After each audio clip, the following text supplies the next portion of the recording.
All right, guys, back to the Duramax with the fuel leak, guys. It's all put back together, guys. It's going to be ready to start right now. As you can see, everything's on, guys.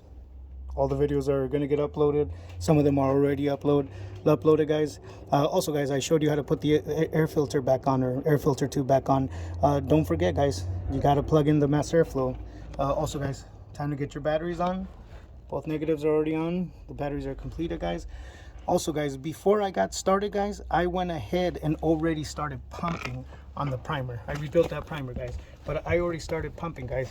Pump the primer, guys. I started pumping it when I was already ready to start putting the intake back on and just adding the fluids, because I had to add the coolant and all that.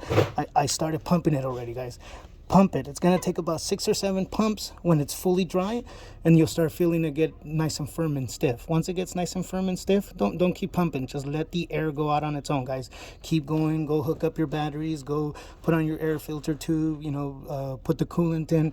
It's going to slowly start bleeding out the air on its own. If you start pumping it right before you get it started, guys, it's going to take about 3-4 tries if the filter is empty. Now the filter is empty right now.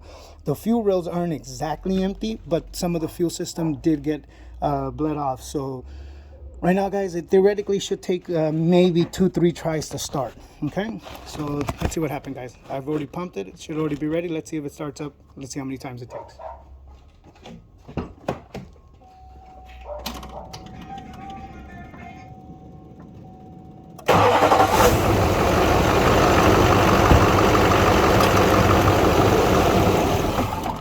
There it is, see? It's out of fuel, guys. So you gotta pump it again.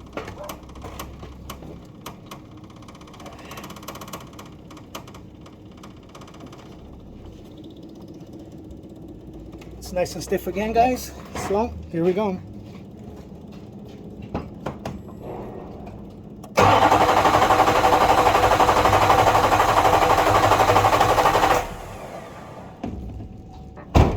See, it drained the fuel rail, guys, and now the fuel coming up from the filter takes taking time to get up there.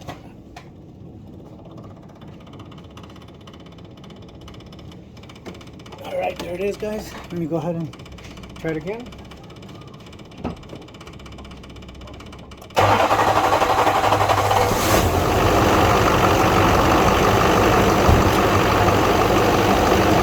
All right, guys, it should stay running now. Theoretically, it should stay running. It might surge a little bit as it gets all the air out of the system, guys, but we know that it's good, guys. Now I'm just gonna go ahead and start spraying degreaser in the sections that I've already worked on. I'm gonna drive this bad boy over to the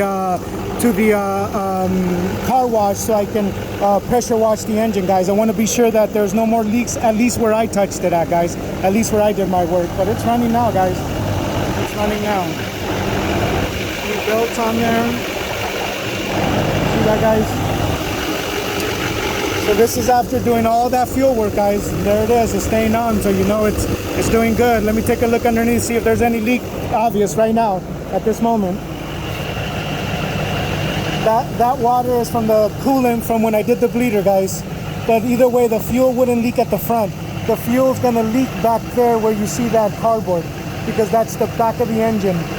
Everything drains to the back because the engine leans back a little bit, guys.